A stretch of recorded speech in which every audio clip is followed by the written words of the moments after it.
The phone rang at 7:58 in the evening. 2 minutes early for anything good. I was standing in the kitchen of my own house holding a hotel receipt I had found wedged between the passenger seat and the center console of Sarah's car.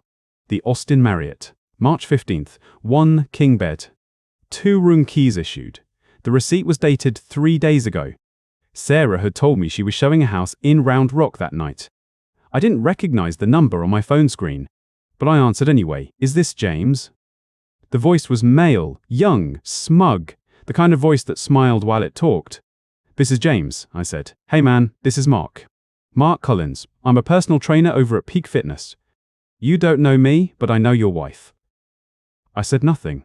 I'm calling because I figured you deserved to hear it from me instead of finding out some other way. Sarah's leaving you. She's been staying with me for the past 3 nights. She's done. He laughed, a short, sharp sound, like he had just told a joke. I looked at the receipt in my hand. The Austin Marriott. March 15th. That was a Friday, 3 days ago. You still there, old man? Old man. He called me old man. I set the receipt down on the counter. I reached into my pocket and pulled out my iPhone. I opened the voice memos app. I pressed the red button. Yeah, I'm here, I said. Good. Look, I don't want this to be awkward. Sarah and I have been seeing each other for about 8 months now. She's been real clear about how unhappy she is.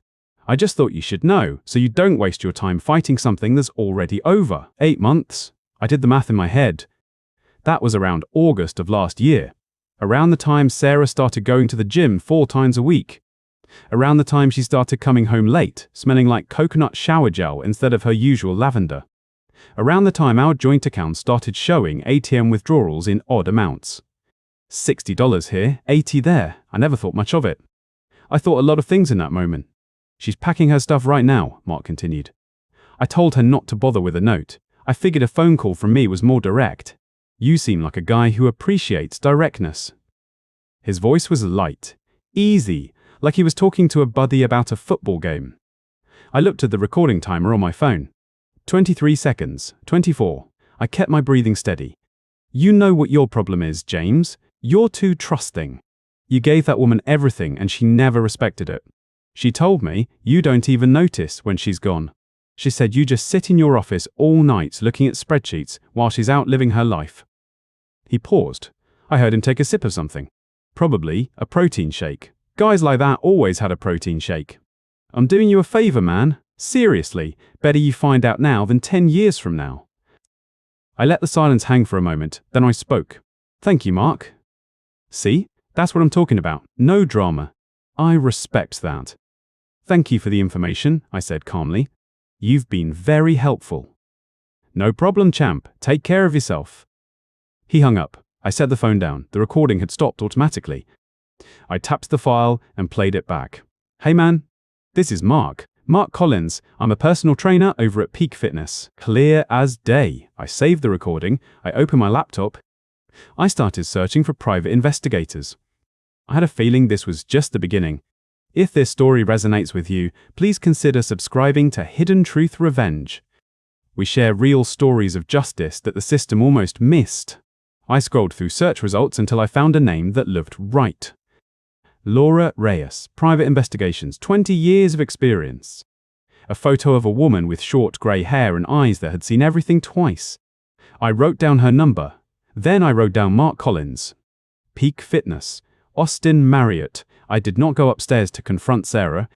I did not call her mother. I did not throw her clothes on the front lawn.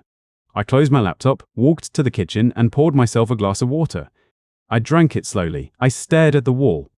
8 months. She had been living a double life for 8 months. The gym, the late nights, the new perfume. The way she started sighing when I asked about her day. I had noticed. I just trusted her. That mistake would not happen twice. I went to bed at 10 o'clock. Sarah came home at 11:30. I heard her key in the lock. I heard her footsteps on the stairs. I heard her pause outside the bedroom door. The door opened. The light from the hallway fell across the bed. James? I'm awake, I said. I have to tell you something. Tell me, in the morning. I turned over. I closed my eyes. I listened to her stand there in the doorway for a long moment before she closed the door and walked to the guest room. I did not sleep, but I did not move. I had a recording on my phone. I had a name, I had a receipt, and I had time. The next morning, I called Laura Reyes. I found her through a lawyer I knew from a business deal years ago. He said she was the best in Austin. Discreet. Thorough. She didn't ask unnecessary questions. She answered on the second ring. Reyes, investigations. My name is James Mitchell. I need you to follow my wife. Give me the details, she said. I told her everything. Tail receipt. The phone call. Mark Collins. Peak fitness. She listened without interrupting. When I finished, there was a pause. Give me 48 hours, she said. She hung up. I put my phone in my pocket and went to work. That day, I walked through my shop like nothing was wrong. I checked inventory. I reviewed the books. I signed off on 3 installations. My foreman asked if I was okay. I told him I was fine. He didn't push. Sarah texted me at noon. Working late, don't wait up. I replied, okay, one word. I stared at it for a minute before I hit send. She didn't notice. She never noticed. 2 days later, Laura called me. She asked me to meet her at a coffee shop off South Lamar. Not the office, not over the phone. I drove over during my lunch break. She was already there, sitting in a booth near the back. A manila folder sat on the table in front of her. I sat down across from her. She pushed the folder toward me. Have a look, she said. I opened it. The first photo was taken 2 nights ago. Sarah and Mark at a restaurant called Trulux. She was laughing. Her hand was on his arm. The second photo was taken outside the Austin Marriott on March 15th. Same hotel from the receipt. They were walking into the lobby together. She was carrying an overnight bag. I turned to the third photo. Mark with his arm around Sarah's waist. She was looking up at him. The way she used to look at me 15 years ago. I have more, Laura said. They've been together at least 3 times a week for the past month. Same hotel, same routine. I closed the folder. Anything else? She pulled out the second folder. This one was thinner. I ran a background check on Mark Collins. What did you find? Mark Collins isn't his real name, not entirely. He's got a record in Florida. Fraud. 3 victims, all women. Married women. He targets them, drains their accounts, then moves on. He never serves time, just probation and restitution. He never pays. She slid a printout across the table. Case number 2019, CF00432. I scanned it. Karen Miller, 25,000. Sandra Hayes, 18,000. Patricia Dunn, 22,000. He's done this before, I said. 4 times that I can confirm. There are probably more. He's careful. He only takes what they'll give. Never enough to trigger a major investigation. Just enough to hurt. I looked at the photos again. Sarah's smile. Mark's hand on her waist. Keep watching him, I said. I plan to, Laura said, but there's something else you need to see. She pulled out a third folder. Bank statements. Joint account. Our joint account. When I started digging, I asked for access to the financial records you provided. I cross-referenced the dates. Every time Sarah met Mark, there was a withdrawal. Cash. Usually between $2,000 and $3,000. Sometimes more. She pointed to a line item. August 23rd, $3,500. September 10th, $4,000. October, $5,000. The amounts grew over time. I added it up, she said. From August to March, she took out $60,000. Cash. No receipts, no explanation. I stared at the numbers. $60,000. Over 8 months. Our savings, our daughter's college fund. Money I had earned hour by hour in a business I built with my bare hands. You need to see a lawyer, Laura said, today. I nodded. I closed the folder. I stood up. Thank you, I said. James, she said, he's going to do it again. To someone else, you know that. He's not going to get the chance. I called a lawyer that afternoon. His name was Andrew Porter. He specialized in high-conflict divorces. I told him I needed to meet. He said, come at 4. His office was in a high-rise downtown, floor 14. Glass walls, a view of the city. He shook my hand and gestured to a chair. Tell me everything, he said. I laid it out. The affair, the money, the recording, the background check. He listened the same way Laura did, quiet, focused. When I finished, he leaned back in his chair. You have a strong case, he said. Adultery, theft, fraud. The judge will not look kindly on any of this. But you need to act carefully. I'm listening. First, freeze the joint accounts. Today. Transfer everything into a new account, in your name only. She cannot touch another dollar. None. Second, file a police report for the theft. The joint account is both your names, but if she took cash without your knowledge or consent, that's still theft. It muddies her credibility. I can do that. Third, file for divorce with cause, adultery and theft. We serve her with the evidence. She doesn't get to negotiate from a position of strength. I nodded. What about custody? That's where the recording matters most. She left her daughter. She moved in with another man. She drained your joint accounts. The court will see that as abandonment and financial abuse. Full custody is likely. I let that settle. Maya, my daughter, she was the only thing that mattered now. When do we start? I asked. We start now, Andrew said. I'll have the papers drawn up by tomorrow. You serve her when you're ready. I drove home in silence. The sun was setting. The sky was orange and pink. I pulled into the driveway and sat in the car for a long moment. The house was dark. Sarah was out, probably with him. I walked inside. I opened my laptop. I transferred the money. I changed the passwords. I printed the bank statements and the photos and the background check. I put them all in a folder, a thick folder. The kind of folder that ends things. I locked it in my safe. Then I went upstairs and took a shower. I stood under the hot water and let it run over my face. Sarah came home at 11. I heard her key in the lock. I heard her footsteps on the stairs. She paused outside the bedroom door. James? I'm awake. I have to tell you something in the morning. It's important. Okay. She stood there. The door was closed. I could see the shadow of her feet through the crack at the bottom. Good night, she said. Good night. She walked to the guest room. I lay in the dark.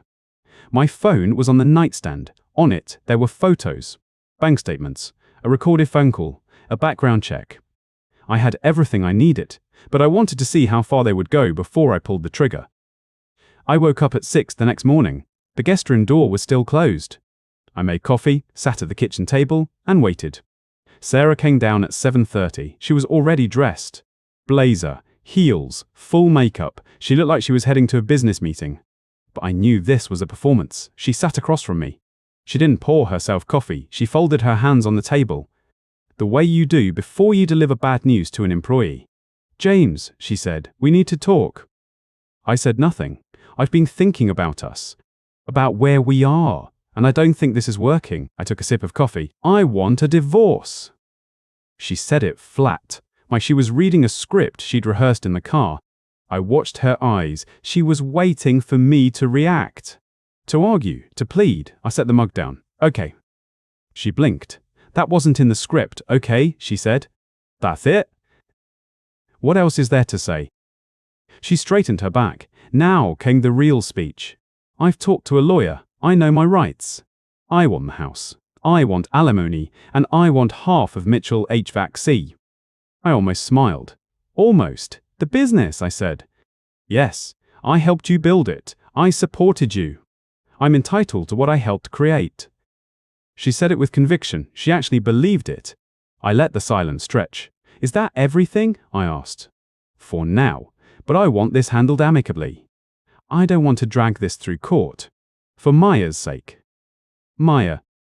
Don't use her against me, James. I'm still her mother. I nodded. Is Mark going to be her new stepfather? The color drained from her face. She opened her mouth. Closed it. Opened it again. What did you say? I asked if Mark Collins was moving in after the divorce. Her hands went flat on the table. How do you know that name? He called me last night, told me you were leaving me, said I couldn't keep you. She stood up. The chair scraped the tile. You don't understand. Mark and I have something real. Something you and I never had. I stayed seated. I deserve to be happy, James. For once in my life, I deserve to be happy. I said nothing. She grabbed her purse. My lawyer will send you papers. Don't make this harder than it needs to be. She walked out. The front door slammed. I sat in the kitchen and finished my coffee. Then I picked up my phone. I had a folder in my safe. Photos, bank statements, a voice recording. An envelope from Laura Reyes with a background check.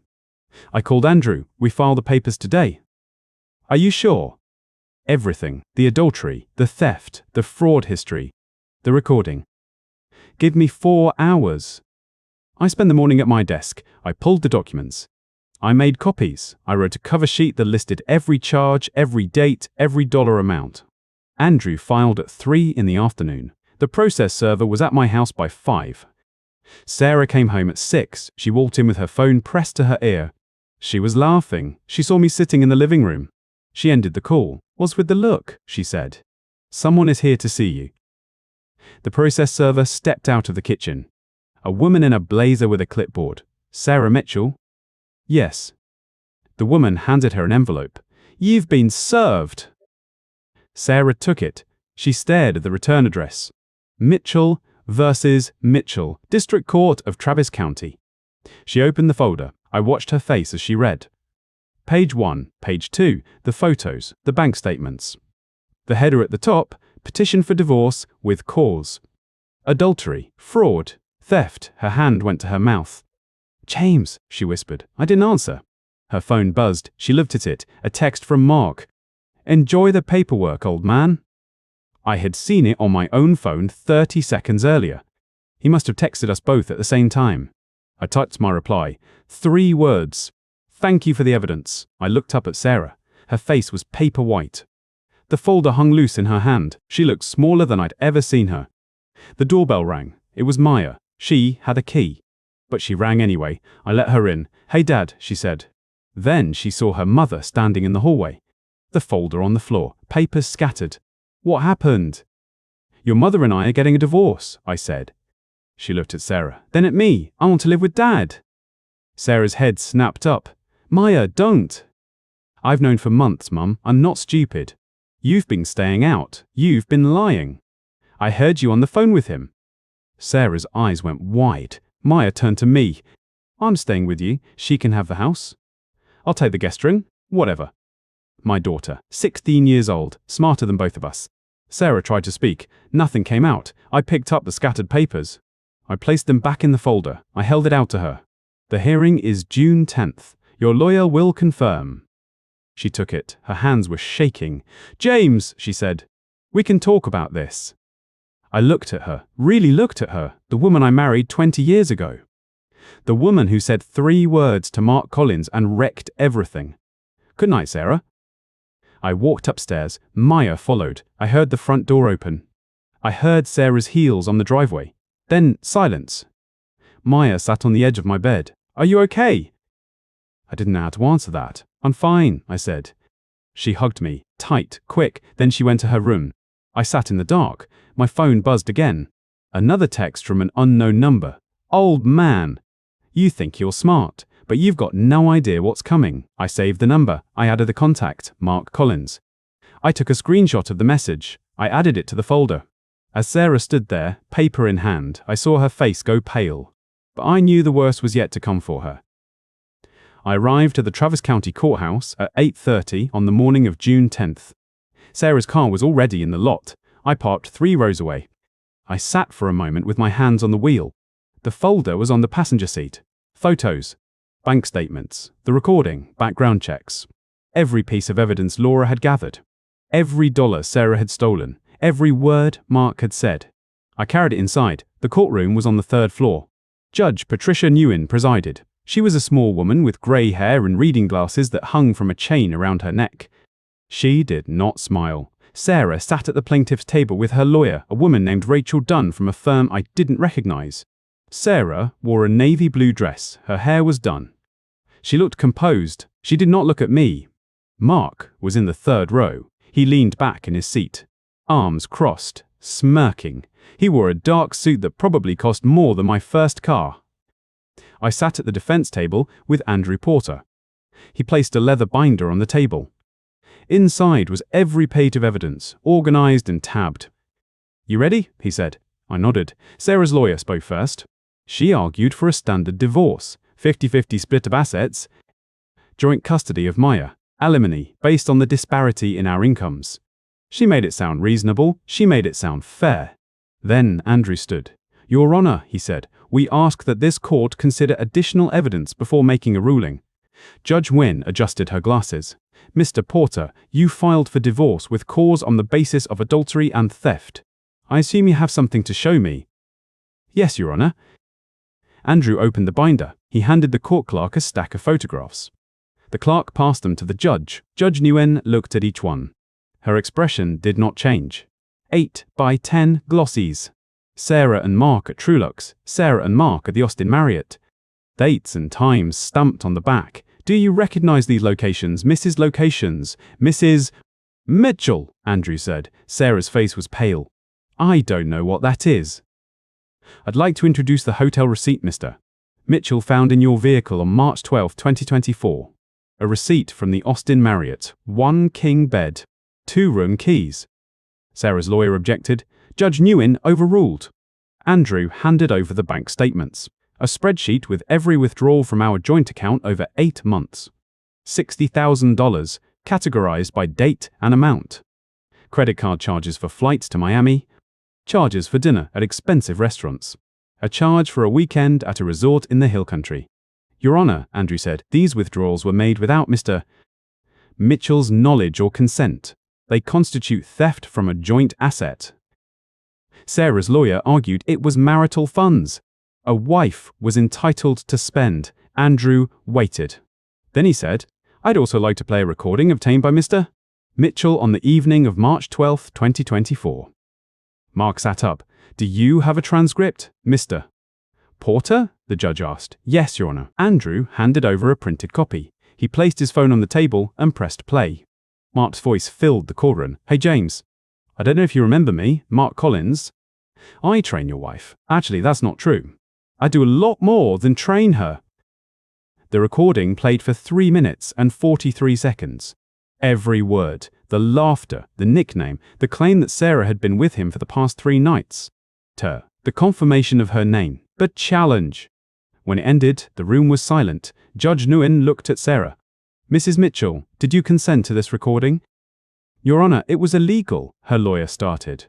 The recording was made by Mr. Mitchell on a call he received, Andrew said. Texas is a one-party consent state. He was one of the parties. Judge Nguyen nodded slowly. She looked at the transcript again. Then she looked at Mark. Is that your voice, sir? She said. Mark's smirk was gone. I don't remember making any call. Your Honor, Andrew said, the plaintiff's paramour is present in this courtroom. We'd like to enter additional evidence regarding Mr. Collins's background. He handed over the Florida records. Case number 2009, CF 00432. The fraud convictions. Karen Miller, Sandra Hayes, Patricia Dunn. $65,000 total, documented and proven. Judge Nguyen read the pages. She looked up at Mark. Mr. Collins, you have a criminal record for defrauding married women out of significant sums. I was framed, he said. No one is asking you questions, sir. Sit down. He sat. Then Andrew called Maya's school counselor to testify that Maya expressed a clear and consistent desire to live with her father. He called Maya's therapist, who confirmed the same. Sarah did not testify. Her lawyer advised against it. Closing arguments lasted 20 minutes. Judge Nguyen did not leave the bench to deliberate. She looked at her notes. She looked at Sarah. She looked at me. Mitchell, she said, you have demonstrated through clear and convincing evidence that your wife engaged in a marital affair and illegally withdrew funds from your joint accounts. The recording submitted confirms both the affair and the deliberate intent to deceive. She paused. Mrs. Mitchell, your behavior constitutes adultery and theft. I am granting Mr. Mitchell full custody of your daughter Maya, based on the minor's stated preference and the documented instability of your household. Mitchell is awarded sole ownership of the marital home and full ownership of Mitchell HVAC. Your request for alimony is denied. Sarah's face went white. You are ordered to repay the sum of $60,000 to Mr. Spur. Mitchell, payment schedule to be determined by the court. If you cannot pay, your wages will be garnished. She banged the gavel. I did not smile. I did not stand up and cheer. I sat there. I watched Sarah's lawyer put a hand on her shoulder. Sarah was crying, not quiet tears, the kind that shook her whole body. I looked at Mark. His face was white. His arms were no longer crossed. He was staring at the floor. I stood up. I walked out of the courtroom. Detective Laura Reyes was waiting in the hallway. She handed me a folder. That's everything from his employer, she said. Peak Fitness Corporate Office. Social media posts are scheduled for 8 a.m. tomorrow. I took the folder. Thank you, I said. As the judge banged the gavel, I looked at Mark. His face was white, but I wasn't done yet. I drove home from the courthouse with the folder from Laura Reyes on the passenger seat. I did not speed.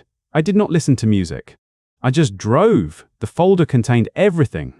Mark Collins was on their radar at Peak Fitness Corporate. Laura had been thorough. Emails from 3 women he had conned in Florida. Copies of the fraud charges, statements from their lawyers. A photo of Mark at the front desk of the gym, grinning at the camera like he owned the place. I parked in my driveway. I sat there for 30 seconds. Then I opened my laptop. The first email went to Peak Fitness Corporate. I attached Laura's report. I attached the photos of Mark and Sarah. I attached the bank statements showing the $60,000. I attached Mark's criminal record from Florida. Case number 2019, CF00432. I typed, your employee Mark Collins has been defrauding married women for years. He is currently using my wife to fund his lifestyle. I have evidence of his criminal history. I expect you to act. I sent it. The second email went to the gym's regional manager. Same attachments, same tone. Then I went to Peak Fitness's Facebook page. They had 37,000 followers. Their latest post was a video of a woman doing deadlifts while an employee cheered. I scrolled down. Their last client testimonial featured Mark. He was standing next to a woman in her 40s, both of them holding dumbbells.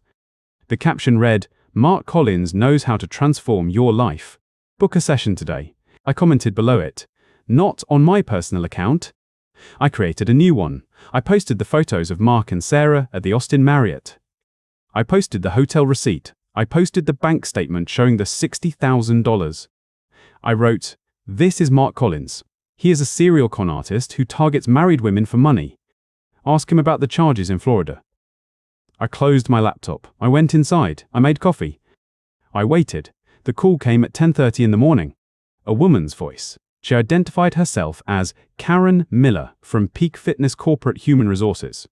She asked me to verify my name and relationship to Mark Collins. I told her. She said thank you and hung up. 3 hours later, I checked the gym's website. Mark's profile was gone. His name had been removed from the staff page. The Facebook post I had commented on was still there, but the comment section was locked. I did not care. The screenshots were already screenshotted. The cat was out. The phone rang at 4:15. Laura Reyes. Mark was fired at noon, she said. Corporate called the manager directly. They told him to pack his things and leave. He tried to argue. They threatened to call security. He left.